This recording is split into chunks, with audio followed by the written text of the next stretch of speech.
Um alvoroço no mercado financeiro, o Bitcoin despencando, o dólar disparando, diversas empresas de tecnologia tendo ali uma queda considerável e muitas bolsas no mundo alertando para um possível problema, como a bolsa japonesa caindo bastante, a bolsa da Coreia do Sul também.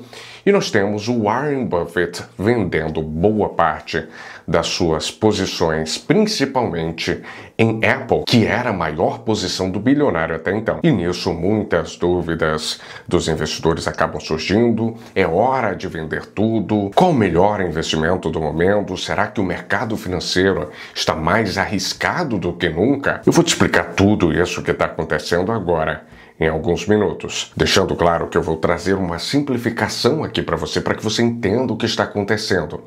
Mas de fato é mais simples do que parece. O maior pilar de todo esse alvoroço é esse aqui, especificamente esse aqui. Esse aqui é o Banco Central do Japão. O Banco Central do Japão tomou a decisão de aumentar a taxa básica de juros do Japão. E o que isso quer dizer? A taxa básica de juros japonesa é a mesma coisa equivalente ali da Selic no Brasil. E a Selic, todos nós sabemos, pelo menos você deveria saber, se não sabe, tem vídeos aqui para te ajudar. A Selic representa o preço do dinheiro. E da mesma forma no Japão e em diversos outros países, a taxa básica de juros vai determinar o retorno de investimentos, o custo de uma dívida, empréstimos e diversos outros quesitos importantes na economia. E o Japão, durante muitos anos, foi um país de juro zero, um país com juro extremamente baixo.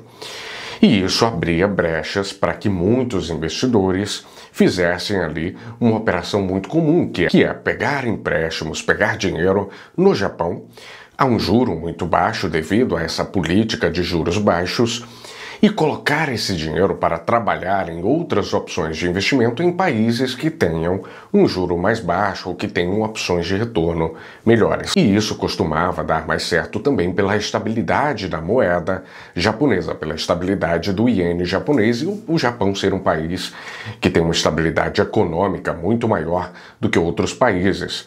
Então seria o equivalente, por exemplo, no Brasil você tem a taxa Selic pagando 10% ao ano e um argentino tem lá uma taxa básica de juros pagando 40% ao ano. Se ambos os países fossem mais seguros e tivessem essa disponibilidade, você pegaria esse dinheiro emprestado no Brasil, por exemplo, pegaria um empréstimo pagando 30% ao ano, colocaria ali na Argentina, teria 40% ao ano, traria de volta, pagaria o seu empréstimo e ficaria com juros. E isso é uma forma de você ganhar dinheiro, mas é claro que não daria certo nesse exemplo devido à grande oscilação da moeda brasileira, da moeda argentina e outros fatores. Mas eu estou apenas trazendo um exemplo para que você entenda. No entanto, muitos investidores que faziam isso somente ali com a renda fixa anteriormente, com investimentos mais seguros, dívidas de empresas e etc., começaram a fazer isso com investimentos de risco, devido a políticas de juros muito baixos em que os investimentos de risco se tornaram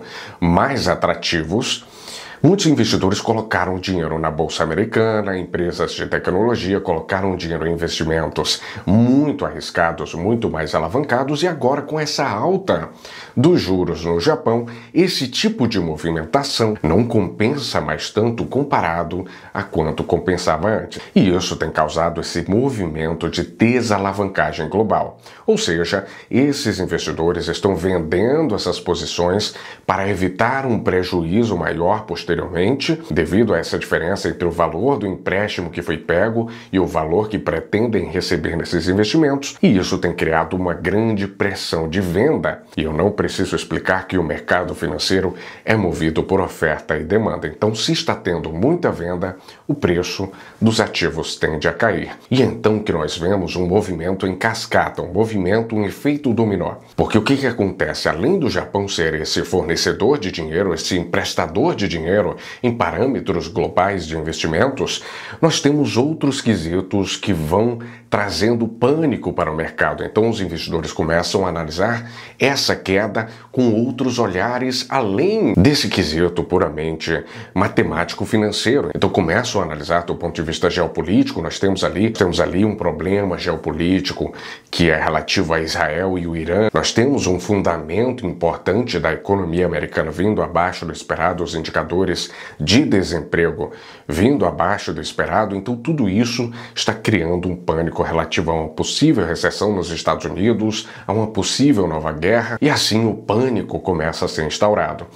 E isso causa, obviamente, mais queda ainda. Então nós temos uma queda causada por essa pressão de venda devido à alta dos juros no Japão. Muitos investidores também vendendo a sua posição devido a esse pânico generalizado. E devido a essa queda acima do normal, muitas ordens que tinham um valor mínimo, muitos investidores, especialmente especuladores do mercado, têm um mecanismo automático em que, se determinado preço daquele ativo que ele tem for atingido, aquela ordem vai ser enviada automaticamente. Então, se o ativo cair suficientemente, essa ordem de venda vai ser enviada. E várias ordens de venda vão acontecendo, o que vai derrubando ainda mais o preço dos ativos. E diante de tudo isso, qual a minha visão como investidor e o que fazer em momentos como esse? O que fazer agora com o próprio dinheiro? Primeiro ponto sobre tudo isso que está acontecendo relativo ao Japão. Isso já está acontecendo já tem um bom tempo. Os investidores globais estavam muito mais alavancados do que deveriam. Isso desde a pandemia, em que vários mecanismos foram criados para aguentar o baque que envolveu todo o processo relativo à pandemia, relativo ao vírus. Na verdade, essa pressão de venda já era esperada em algum momento e isso deve continuar por alguns dias, não vai acabar de uma hora para outra, mas é um movimento natural do mercado. Isso aconteceu em diversos momentos na história do mercado financeiro, não é um motivo para muito alvoroço, principalmente para você que é um verdadeiro investidor, não é um especulador. Agora sobre a questão dos Estados Unidos. Diante dos dados relativos à economia americana, nós temos o principal dado a ser analisado diante de uma possibilidade de recessão, que é o PIB. Os dados do PIB americano atuais estão bons, estão muito bons, diga-se de passagem. A última expectativa, a última perspectiva relativa ao PIB foi de 2,8%, e para que pudéssemos considerar uma possibilidade de recessão, nós teríamos que estar com uma perspectiva de crescimento muito menor. Então estamos olhando apenas para um indicador, um fundamento que saiu recentemente, muito alvoroço no mercado relativo a somente isso. Isso pode também estar sendo afetado devido à grande migração ilegal que está havendo agora nos Estados Unidos. Nós tivemos uma alta na imigração ilegal recentemente e essa alta no desemprego pode ser fruto de uma pressão laboral pela via irregular, mas não necessariamente por uma desestruturação da economia americana.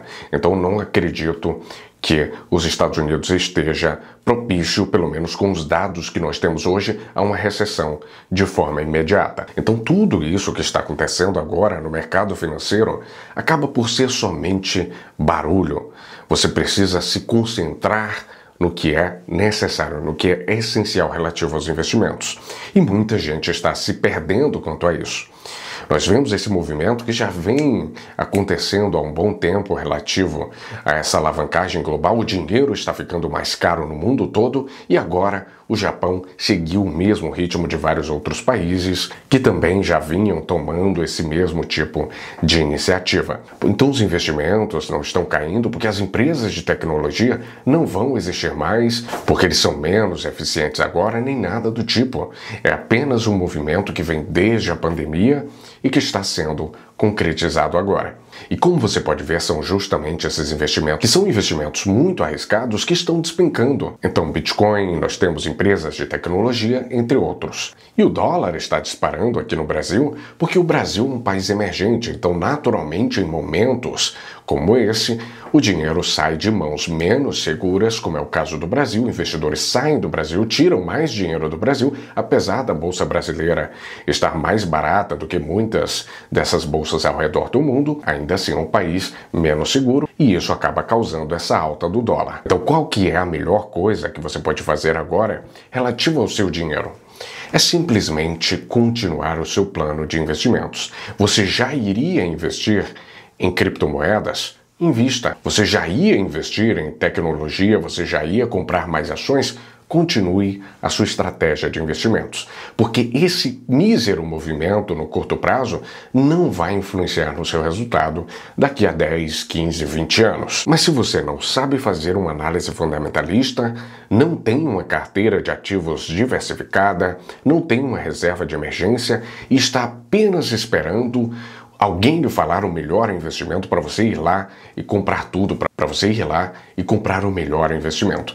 Isso não existe. O melhor investimento é você ter uma carteira de investimentos diversificada com a qual você se protege desse tipo de movimento e que você tenha ali um retorno exponencial ao longo do tempo. Se você fica focando apenas em ganhos de curto prazo, buscando o melhor investimento do momento, se você tem essa visão gananciosa de ganhar muito dinheiro com pouco esforço, sem entender direito o que você está fazendo, a dica de ouro que vão passar para você, você tem tudo para ser mais um que vai se dar muito mal no mercado financeiro e que vai usá-lo apenas como uma forma de transferência de riqueza, transferir o seu dinheiro para quem sabe investir de verdade. Então pode ficar tranquilo que toda essa movimentação do mercado é muito comum, não tem nada fora do normal acontecendo. Apenas observe, siga o seu plano de investimentos, não perca seu tempo gastando suas emoções com o mercado financeiro é para trazer paz, investimentos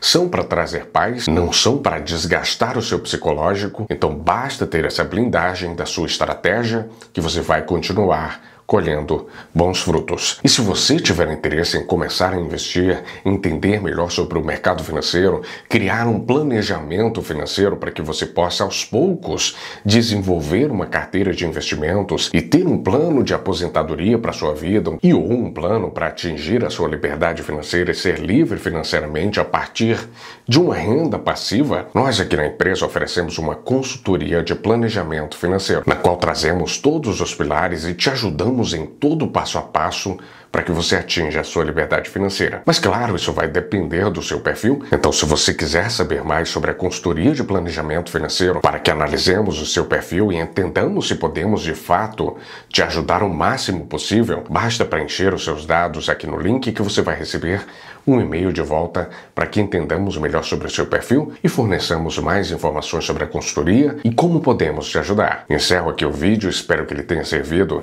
para trazer tranquilidade para você como investidor e nos vemos no próximo vídeo.